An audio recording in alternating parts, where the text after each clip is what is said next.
ọ̀rọ̀ ìjà àwọn gbajúmọ̀ òṣèrébìnrin tíátà ilẹ̀ wa méjì ìyẹn Lizzy Anjorin àti Ìyábọ̀ Òjó tó kọ̀ tí kò parí. Èyí ni àṣírí ohun tó fàjà náà àti ìdí tíjà náà ò ṣe lè parí láéláé. Ẹ gbọ́ bó ṣe ṣẹlẹ̀. Tẹ́ bá rí pé mo dislike Ìyábọ̀ Òjó with passion. Ṣé rí ẹ̀yin tẹ́ ẹ tí dépò mi nínú ayé kò lè yé yín tí mo ṣe yé ètì ẹ̀ with passion. Ohun tí mo dislike ẹ̀ fún ó kọjá imagination mi ìrírú ẹ̀ rí. Ọjọ́ tí mo ti délé ayé mi ò gbọ́rú ẹ̀ rí kó lọ rajà lọ́wọ́ èèyàn.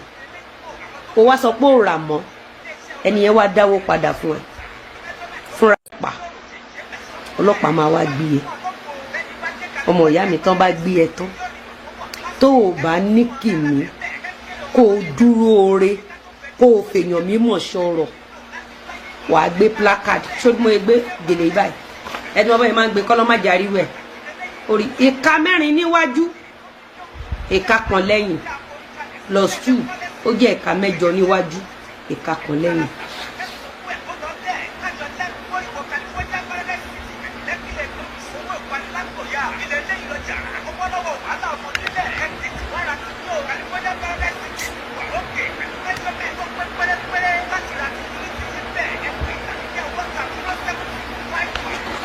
Tí n bá jókòó tí n bá sọ nǹkan tí ojú mi rí tí n bá sọ fún yín so many things làwa ò kì í sọ so many things àkọ̀wé pé Ọlọ́run wá jìnkí mi pẹ̀lú ọkọ tó strong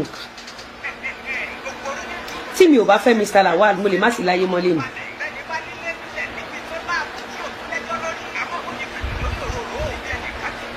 Tí mi ò bá fẹ́ Mr. Lawal mo lè má sí láyé mọ́lé mi.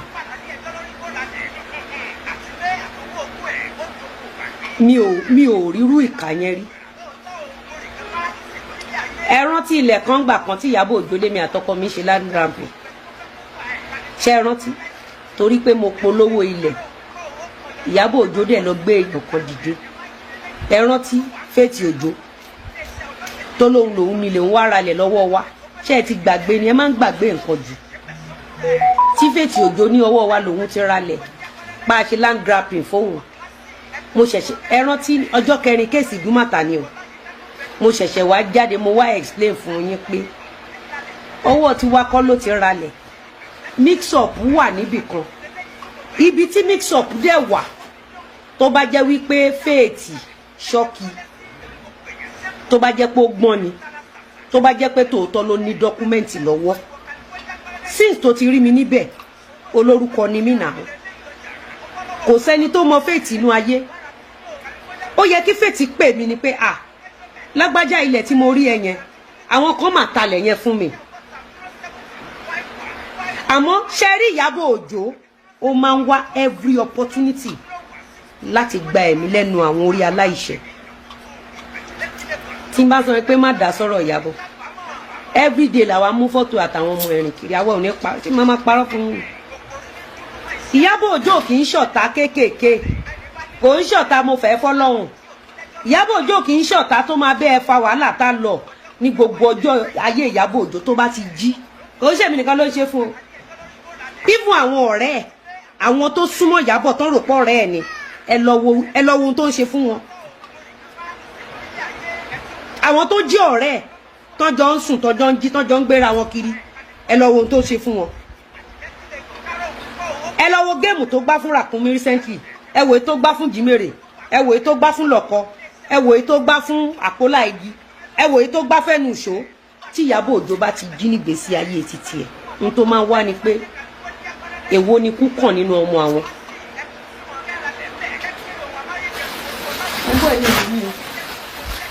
Ní tí Ìyábọ̀ Òjó máa wá kiri ni pé èwo ni kú kàn nínú ọmọ òun. One on one ló yẹ kí lédi yẹn pè mí tó bá ralẹ̀ lọ́wọ́ èèyàn wọ́n bá lù ẹ́ ní jìbìtì bí mo ṣe jókòó yìí àìmọye ilẹ̀ wọ́n ti lù mí ní jìbìtì tí ò lóǹkà àìmọye ilẹ̀ wọ́n ti lù mí ní jìbìtì. California Paradise City ẹni tó ta mí lólobó tó ràn mí lọ́wọ́ in fact ọ̀rọ̀ dọ́kúmẹ̀ntì ṣì wà láàrin èmi àtẹniyẹn toró talẹ̀ kan fún mi but. Ẹ̀yin èèyàn kí lẹ rí sí ohun tí gbajúmọ̀ òṣèrébìnrin tíátà Lizzy Anjorin sọ nínú fọ́nrán yìí? Kí lẹ rí sí ohun tó sọ yìí? Ṣé ẹ̀yin rò pé ìjà àwọn méjèèjì yìí lè parí? Ìjà Lizzy Anjorin àti Ìyábọ̀ Òjó, ṣé ẹ̀yin rò pé ó lè parí? Ọ̀nà wo ló fi lè parí?